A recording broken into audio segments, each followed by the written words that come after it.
saraakiil ka tirsan ciidamada xoogga dalka Soomaaliya ayaa gaaray furmaha dagaalka ee bariga gobolka Shabeellaha Dhexe si ay u dardargeliyaan dagaalka ka dhanka Al-Shabaab looga saari lahaa deegaanada ay kaga sugan yihiin bariga gobolka Shabeellaha Dhexe. Saraakiishan ayaa waxay gaareen deegaanada Wargaadhi iyo Nuur Dugle oo ka tirsan gobolka Shabeellaha Dhexe halkaas oo ay dhiirigelin ugu sameeyeen ciidamada deegaanka ee ku sugan halkaasi kaasoo ay ugu baaqeen in ay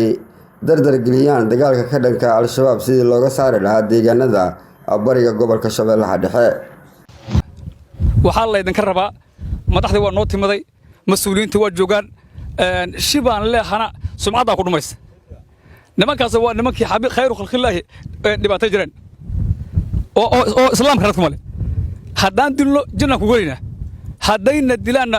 waa ku galina waxa u dhexe marka maxay yihiin oo raadiyayno ma jiraan inaan nimankaas arbaxsho ku dhifana gacanbira sida cali jayta diyaar buu tihiin marka fiiri rasuulkayna qiimaha badna ee qatima diinta waatay khilaafeen ma qowla ficilkoodi ee ragay qardoofeen qabuuraha ku duugeen waayin xaas qaar ugu bijiifo ee caws u qarihayo qofta arkin cawsaar ku qaday ku qalamo beekaanka qalab waxaatayso dhinaca kale wararka naga soo gaaraya degmada Maxaas ee gobolka Hiiraan ayaa waxa ay sheegayaan gurmad la gaarsiiyay ciidamada deegaanka ee Macawisleyda ee ka dagaalama gobolka Hiiraan kaasoo xildhibaano ka tirsan dowladda federaalka ee Soomaaliya iyo ganacsato ay halkaas ay gaareen inta badanna ay ku dhiirigelinayaan ciidamada deegaanka iyo kuwa ka dagaalama gobolkaas Hiiraan sidii Al-Shabaab ay uga saari lahaayeen deegaanada haatan ay soo galeen ee gobolkaas Hiiraan. Cabdisamed Macalin Maxamuud oo ka tirsan xildhibaanada baarlamaanka dowladda federaalka ee Soomaaliya ayaa qayb ka ah mas'uuliyiinta gaaray degmada Maxaas inta badanna dhiirigelinta uu sameynayo